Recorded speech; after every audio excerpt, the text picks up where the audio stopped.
Yo, and welcome to another Twist Fate video. Oh, that just lagged in the replay. My team managed to catch and kill Lux, so that's pretty chill. This game we're playing against two Smurfs, so this is like, I think, medium master or something. And their bot lane, they have similar names, and they're like 31 wins and 2 losses, I think. So naturally we're gonna try to focus a lot and try to beat them.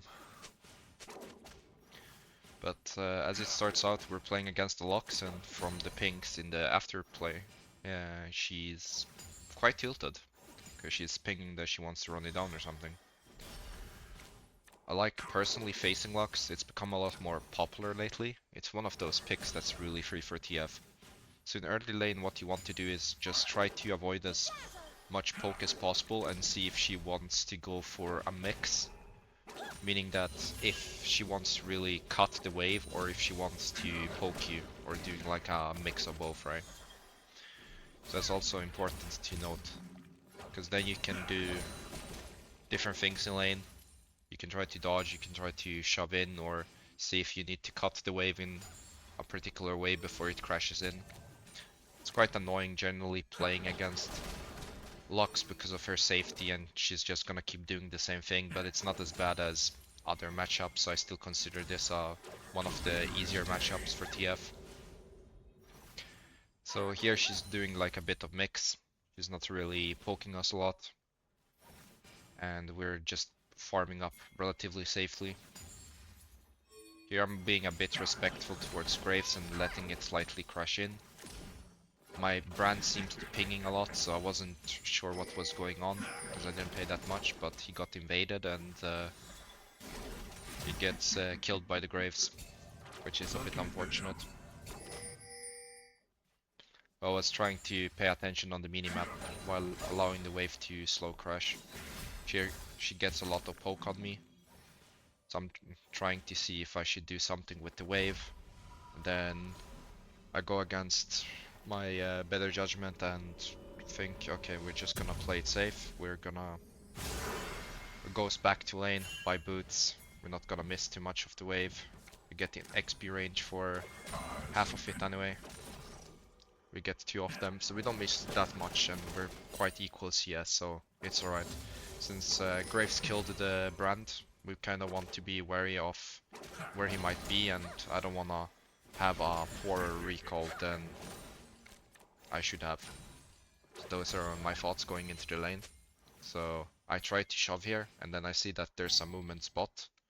So I think I should immediately hover if the play extends. Then I notice that they managed to get one. Graves is still a remaining bot lane. So I come over bot and I get a kill. Then I notice naturally that we can dive the melee as well. So I end up getting a double kill. So that's a good decision making. If your opponent allows you to crash in the wave, always look to roam, especially if you're playing Ghost. Now my Ghost was down, but you have great accessibility on TF to roam and capitalize on plays early on, even if you don't have level 6.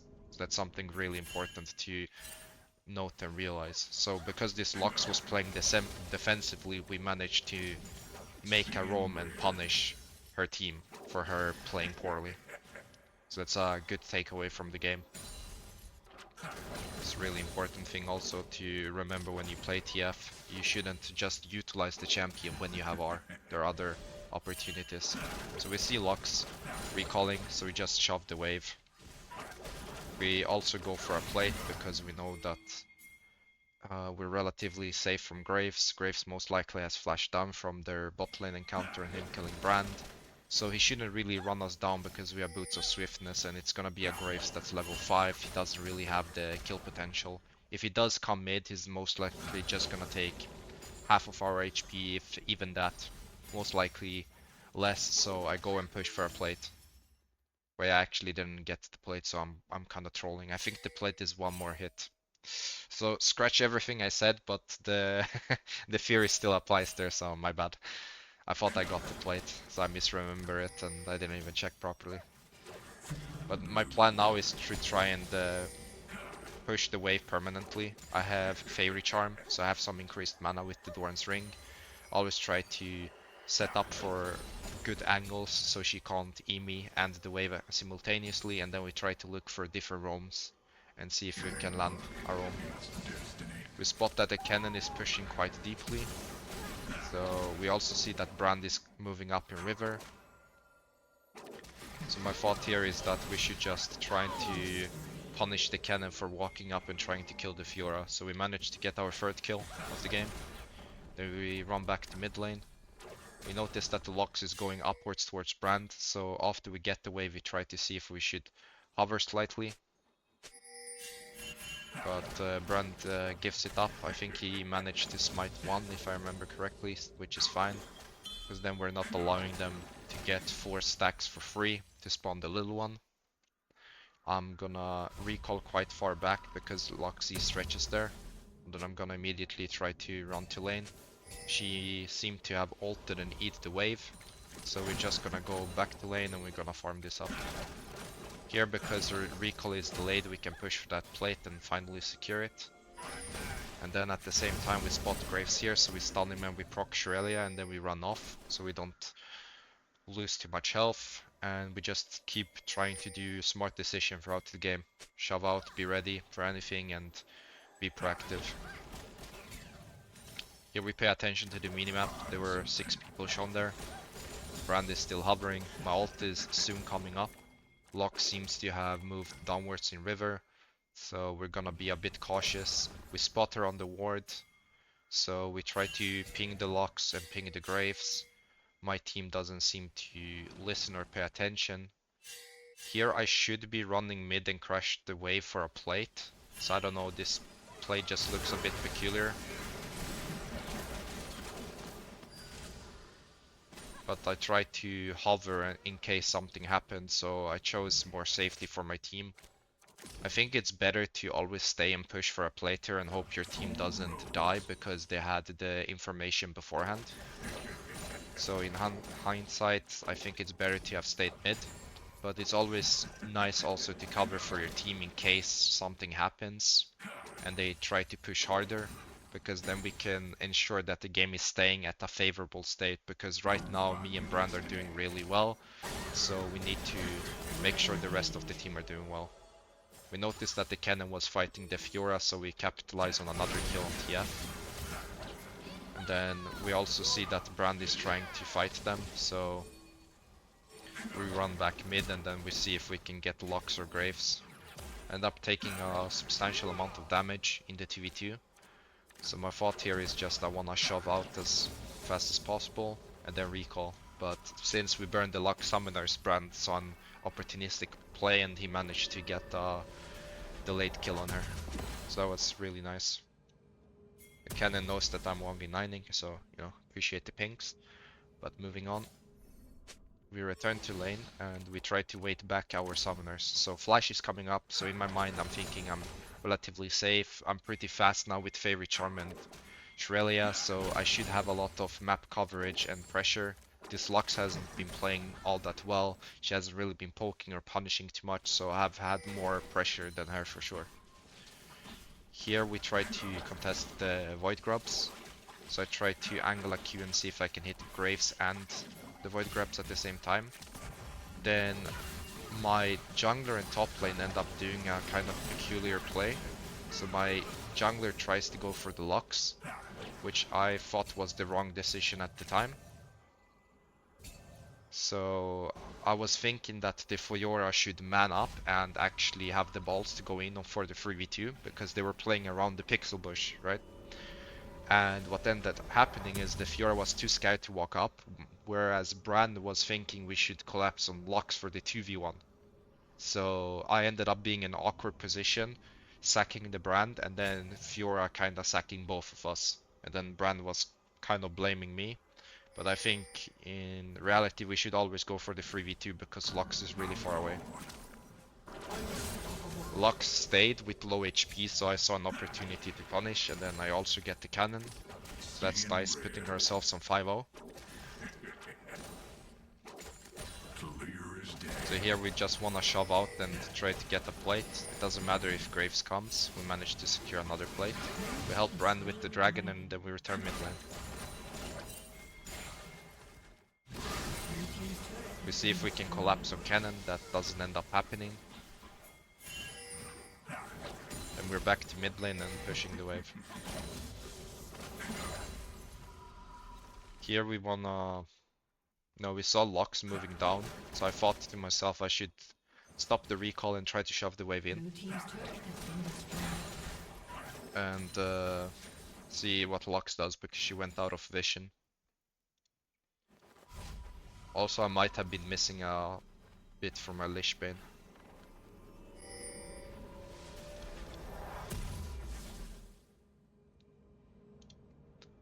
So we return to mid, and we have now 2 items at 15 minutes, so we're really fed and doing well in the game. So we want to keep that rolling and try to get Lich Bane as soon as possible, because we are against a duo Smurf as well, even though we are on like a Smurf account ourselves. We do still want to be cautious and not give them any lead, because they're playing Emilio and he can cleanse my stun. Here I try to punish as much as possible to give room for the Herald, give room for my team. I try to see if we can catch Cannon, which I make a really poor ult. But I'm just trying to put as much pressure as possible for us to secure the objective, but my team doesn't seem to be willing to go for it. Here we go for the Lux and we manage to pop her. So I think immediately, okay, I should Ghost, but then I get smoke screened by Graves. That was really well played by him. I kinda hover to see what Cannon does, but then my card runs out, which he immediately punishes by flash ulting me. And then I see what my bot lane are doing with my jungler, and they immediately died, so I was like, oh crap. So I was thinking maybe the Fiora and Brand can clean them up, so I should go and sacrifice myself for Delusion, so they can clean him up, but that doesn't end up happening. So I take a kind of unnecessary death there, because in my mind I was thinking, okay, we're gonna get the shutdown on Lucian if I proc the Emilia and I tried to help out, because I wasn't too sure if he had E up or not, so I had to gamble it. And hopefully my Fiora would take 2 kills and then start being more of a split pushing menace. But it ended up being a miscalculation on my end, so I had my first death of the game. Here I tried to see if I could hover them in time, but that doesn't seem to be the case. Here I was trying to see whether Milio movements. Then I safely run away. I end up ulting back in because I thought the Nautilus, me and Brand were actually had a setup, but what ended up happening was the Brand was zoned on the other side of the wall, so I kinda missed it on the minimap as information, so I ended up doing a really bad ult, which at this point kind of frustrated me a bit, because I had spent so much of the early game actually shutting down the Graves and the bot lane, and now both of them were doing really well, and it felt I was the deciding factor with the Brand to actually try and control this game. And even the Brand is starting to be like equal or slowly fall behind to Graves, or what it felt like to me anyway. So I was thinking, okay, we should give up the dragon, we have cooldown on everything. I should just try and push for towers, see what the enemy does. I safely ward and then I try to push for the second tower as fast as possible. I know I'm speedy, so I'm thinking it could be worth for me to trade for the tower, but I end up getting T2 as well, and I believe we also got T1 on mid. So we traded 3 towers for 1 dragon, which I think is really worth for our team. So I'm quite happy with that extent, and that should put us towards Lich Bane. I mean Rapid Fire Cannon, sorry. So at this point we're really confident in our movement speed, our ability to actually make plays and picks. So here in my mind, I see Cannon immediately, so I think to myself, okay, we're gonna immediately kill Cannon, they're gonna run to Baron, and then they're gonna start it, so we need to immediately kill the Cannon and run to Baron. So we kill Cannon, and we notice that they're rushing Baron. For some reason the Fiora is, special and won't follow us. but I know that they are not too fed with this lineup. The Lucian doesn't have Kraken, so it should take some time for them to actually finish Baron off. So we should be able to collapse in time for us to stop them from Baron. And what ended happening is we actually won the 4v4 and we secured Baron. So my decision making for focusing on the cannon and punishing and prompting them to start Baron was correct. So this is what also a thing you can do on TF. If you understand the game at a really high level, you can force the enemy team to do plays. That's why I always refer to League of Legends as chess and math. Because in chess, when you do a move, there's a counter move from the enemy team, right? Because it's their turn to make a move. So my move was to ult and kill the cannon, and their move was to basically go and do a bad Baron. So I forced them into a bad play. So it did go according to my calculations. That's why it's really important to play intellectually when you play this champion. It's more than just being a basic stun bot than people believe him to be. It's about actually utilizing the kit and the knowledge you have. Yeah, I always try to apply pressure in Qs, see if I can Q them or stun them. I noticed that I can get the tower, so I go and do that. I go top lane because I see that they're trying to flock around the Fiora. So here we upgrade to Magi. We try to make sure we get even more movement speed if we get a kill or 2 assists. I noticed that the Lucian is alone, so I immediately punish it. Because we noticed that the Emilio is clearing a ward. Or that he might be too pushed up, I don't remember which one. But it's always important to remember if they're farming alone and you have something like an Ashe or something that can follow up, immediately punish them. Or if you're strong enough to kill them yourself on TF. So that's really important to note. And then we ended up also just running the locks down. Now we're also pressuring on top side. So this is what I mean with superior like macro. I managed to get a kill, snowball Baron for us, make them screw up. I catch the Lucian, then I make sure we also get the locks, and then we get 2 inhibs, and we also have the third one down from before. So at this point the game is looking really good, and we just need to calm ourselves and close it out properly. So we get the dragon. We make sure that we crash in all the minions. We just try to remain calm and play the game out properly.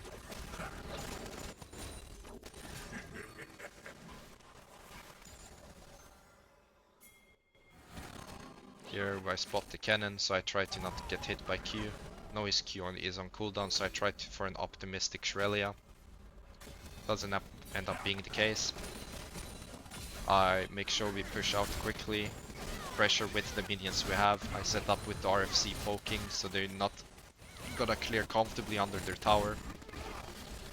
Try to move around, try to bait abilities as much as possible, because it's important to be in their close range or semi-close range and force them to use ability on you that will more likely miss. So here I try to go for the cannon, poke him again, prevent him from ult flashing in.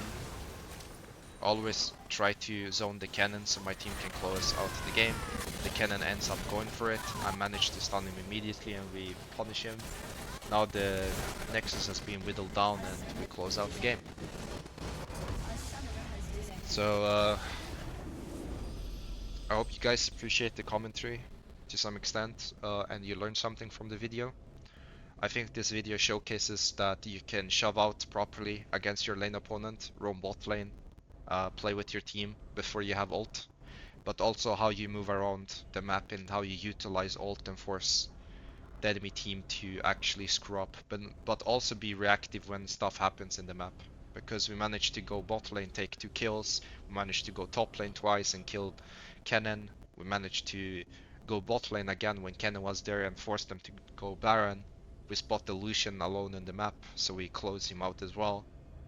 So it's just all these small steps into accumulating a lead, put your team ahead, make sure that even if they're doing poorly because the bot lane and top lane weren't doing too well this game, to make sure that they still remain in game and keep your lead and keep punishing, especially when you know that you're being allowed to because your mid laner is not up to par. So hope you guys understand, and good luck in your games, and yeah, I'll see you in the next one.